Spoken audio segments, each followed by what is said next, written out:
শুভ সকাল বন্ধুরা, কেমন আছো তোমরা সবাই? আশা করছি খুব ভালো আছো। রূপা ডেলি ব্লগে তোমাদের সকলকে অনেক অনেক স্বাগত, ভালোবাসা জানিয়ে আজকের আরও একটা ব্লগ শুরু করছি। তো এখন বাজে সকাল 7:30। তো 7:30 বাজে। এখন এত সকাল সকাল গোলা কেন দেওয়া হচ্ছে এটা তোমরা সমস্ত কিছু জানতে পারবে। প্রথম থেকে শেষ পর্যন্ত স্কিপ না করে পুরো ভিডিওটা দেখতে থাকো, আশা করছি তোমাদের খুবই ভালো লাগবে। তো দেখো সকাল সকাল গোলা কেন দেওয়া হচ্ছে আমি চলো বলেই দিই তোমাদের। আমাদের বাড়ি থেকে খানিকটা দূরে, মানে আধা ঘন্টা মতন দূরে একটা পুজো হয়। তো বাবা তো পাঠা বলি করেন পুজোতে, তো তার জন্য এটা কালী পুজো, এই পাঠা বলি করবে বলে বাবা, তার জন্য বাড়িতে অনেক লোকজন আসবে, অনেক অনেক অনেক লোকজন আসবে, অনেক আনন্দ হবে। তো তার জন্য দেখো সকালবেলায় মা গোলা দিয়ে নিচ্ছে, কারণ উঠোনে বসা হবে বলে। এখন তো গরমকালে আর আমাদের এই দিকটায় খুব হাওয়া দেয়, তার জন্য গোলাটা দিয়ে নেওয়া হচ্ছে। বাড়িতে পুরো গোলা দেওয়ার কাজ শেষ, তারপরে চান টান করে চলে এসেছি এখানে একটা ঠাকুর মন্দিরে পুজো দিতে। আমার শাশুড়ি মা আমার মেয়ের জন্য মানত করেছিল, আমার ছোট মেয়ের জন্য। যারা যারা আমার ব্লগ দেখেছো তারা কিন্তু জানো যে আমার মেয়ের পা ভেঙে গেছিল, তো তার জন্য মা মানত করেছিল। এইখানেও মানত করেছে, বাবা যেইখানে পাঠা বলি করবেন সেইখানেও মানত করেছে। তো তার জন্য দেখো সকাল সকাল এসে চান টান করে আমি আগে পুজোটা দিয়ে নিচ্ছি। পুজোটা দিয়ে হরিণটের বাতাসা ছড়াবো, ছড়িয়ে নিয়ে তারপরে যাব।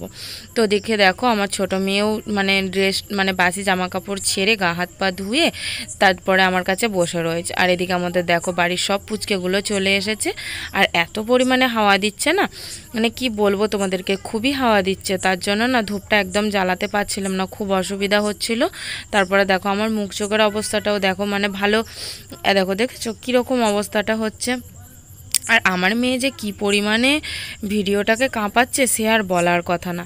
তো এদিকে দেখো মা সমস্ত কিছু কিনে দিয়েছে, আর মুড়ি ঠুড়ি কিনেছে, জল নিয়ে এসেছে, নিয়ে আমি পুজো দিচ্ছি। আমি বললাম তুমি একটুখানি দাঁড়াও, তার জন্য দেখো এখানে মা দাঁড়িয়ে রয়েছে। তো আর বাইরের পরিবেশটা তোমরা তো দেখলে। আর আজকে না আমার গলাটা না খুবই অসুবিধা হচ্ছে, তাই কথাগুলো আমার জড়িয়ে জড়িয়ে যাচ্ছে। তোমরা কিছু মনে করো না, প্লিজ অ্যাডজাস্ট করে নিও একটু।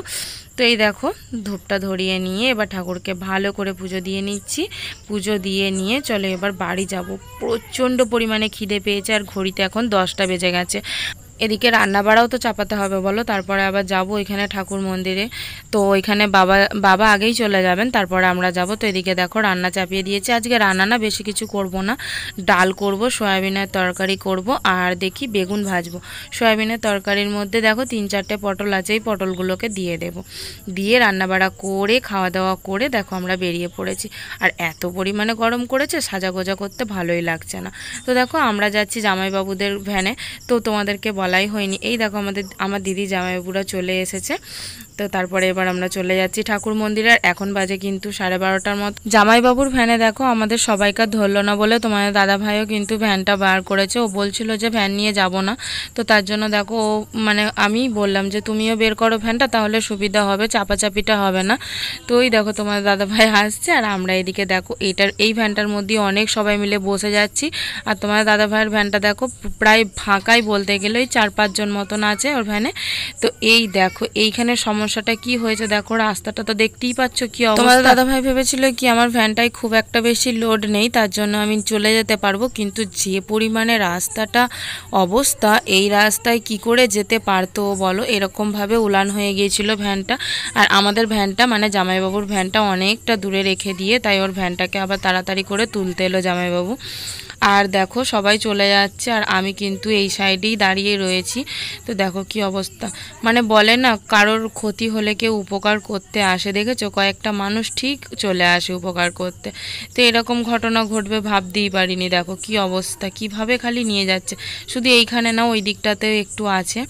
তো তারপরে দেখো পুজোতলায় চলে এসেছি, আর এইখানে দেখো সবাই দণ্ডি খেটে এবার বসে আছে। আর কত পুজো পড়েছে দেখেছো, এখানে না খুব বেশি পুজো পড়ে, অনেক পুজো পড়ে।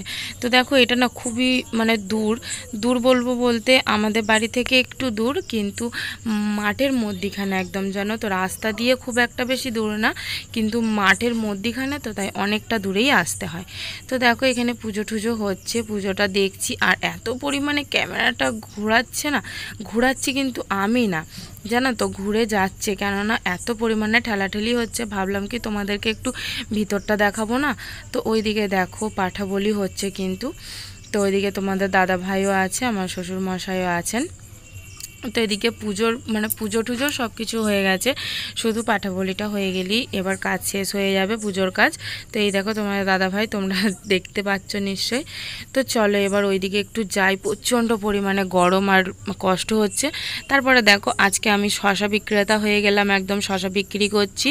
10 টাকা 5 টাকা, 10 টাকা 5 টাকা, কে শশা নেবে বলো? শশা বিক্রি করি এবার থেকে খাবো ভাবছি, কেননা শশা এই গরমের মধ্যে না প্রচুর বিক্রি হচ্ছে। ভাবছি কি আমি শশা বিক্রি করবো। দেখো আমি বলছি 10 টাকা 5 টাকা শশা, কে নেবে চলে এসো, কে নেবে চলে এসো। তো দেখো কোনো খদ্দেরই আসছে না, ভালো লাগে না। এটা আমারই দোকান গো, তোমরা বিশ্বাস করো, এটা আমারই দোকান। ওই দেখো দিদি ভাই দেখো শশা ছিলছে, শশা খাবে বলে। তো তারপরে দেখো ওয়েদার কিন্তু প্রচণ্ড গরম, প্রচণ্ড কষ্ট, প্রচুর প্রচুর পরিমাণে কষ্ট হচ্ছে। তো এদিকে দেখো মেলাটা একটু ঘুরে দেখে নাও। মেলা সেরকম খুব একটা বসে না, ওই টুকিটাকি দুটো একটা দোকান বসে, বেশিরভাগ দোকানটা আইসক্রিমেরই দেখো তোমরা।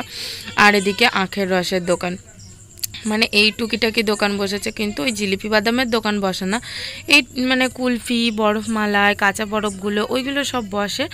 তো এই দেখো এবার সমস্ত পুজো পর্ব শেষ, তারপরে এবার সবাই চলে যাবে। এবার দেখো আমরাও বাড়ি চলে যাচ্ছি। আর দেখো ভ্যানটা এত পরিমাণে কাঁপছে, আমি আর আমার শাশুড়ি একবারে হিজিবিজি হয়ে যাচ্ছি, ভিডিওতে এটাই বোঝা যাচ্ছে, পুরো হিজিবিজি হয়ে যাচ্ছি আমরা। আর এত হাসছি যে কি বলবো। আর এই ভ্যানটাতে এখন হালকা পাতলাই আছি আমরা, তোমার দাদা ভাইয়ের ভ্যানে অনেক সবাই। তারপর বাড়ি এসে কাজকর্ম করতে করতে অনেকটা স্কিপ করে গেছি, একদম চলে এসেছি এখন রাতের বেলা। এখন প্রায় 8টা 8:30টার মতন বেজে গেছে। বুঝতেই তো পারছো বাড়িতে অনেক কাজকর্মই থেকে থাকে। তো এক জায়গা থেকে এলে পরে অনেকটাই কাজ থাকে, আবার তার মধ্যে ধরো অনেক কুটুমজন এসেছে। তো দেখতেই পেলে ওদিকে সবাই বসে রয়েছে। আর বাড়িতে একটু আগে পুরো মেলা লেগে গেছিলো একদম, মানে কিনতে এসেছিলো, পাঁঠার মাথা কিনতে এসেছিলো। তো এইরকমই ব্যাপার। তো ওইদিকে সব দেখতেই পেলে ছাড়ানো কাটা সব হয়ে গেছে, রান্না বাড়াও এখানে করেছি। আর এই যে আমাদের মেয়ে দুটোকে খেতে দিয়ে দিয়েছি। আর আমার ভাগ্নি তো লজ্জায় দেখতে পাচ্ছে না, দেখেছো? ওরা একটা করে ঘুম দিয়ে উঠে এখন খেতে উঠেছে। এখন কটা বাজে বলো তো? এখন 11টা 11:30 বেজে গেছে। এবারে না খুব রাত হয়ে গেছে। তো দেখো ওদেরকে খেতে দিয়ে দিয়েছি। আর এই যে দেখো মাংসটা রান্না করেছি, কত সুন্দর কালারটা লাগছে, তাই না? এদিকে তাড়াহুড়ো করে খাওয়া দাওয়ার পর্বটা শেষ করে ফেলছি, কেননা বাবা আবার যাবে হচ্ছে, ওইখানেই পুজো আছে রাতের বেলা, মানে ওখানেও আবার একটা বলি হবে, তার জন্য বাবা যাবে। আর বাবার সঙ্গে যাবে হচ্ছে জামাইবাবু, তোমাদের দাদা ভাই, এরা সবাই যাবে। ওই জন্য ওদেরকে বললাম তাড়াতাড়ি খেয়ে নাও। এটা আবার খুব তাড়াতাড়ি ভেবো না, এখন প্রায় 1টা বেজে গেছে। তো 1টার সময় ভাতটা আমরা সবাই মিলে খাচ্ছি। আর এবারে না বড্ড বেশি দেরি হয়ে গেছে। আর তোমাদের দাদা ভাই বলছে কি যে তুমি বসে আছো কেন, তুমিও ভাতটা বেড়ে নাও, খেয়ে নাও। তো আমি বললাম দাঁড়াও সবাইকে দিয়ে নিই, তারপরে আমি ভাত খাবো। তো এইদিকে দেখো সবাই মিলে আমরা খেয়ে নিচ্ছি, আমরা 4 জন খেয়ে নিচ্ছি। আর আমাদের পুচকে পাচকাগুলোকে সবাইকে খেতে দিয়ে দিয়েছি। আর বাদ বাকি যারা সব কুটুম এসেছিল তারা সবারকার খাওয়া হয়ে গেছে, যে যার। এবার সবাই তো আর কি, ভিডিওটা যদি ভালো লাগে প্লিজ তোমরা একটা লাইক করো, আর কমেন্টে জানিও কেমন লেগেছে। আর আমার চ্যানেলটা সাবস্ক্রাইব করে আমার পাশে থেকো। তো চলো আজকেকার মতন তোমাদের সকলকে জানাই গুড।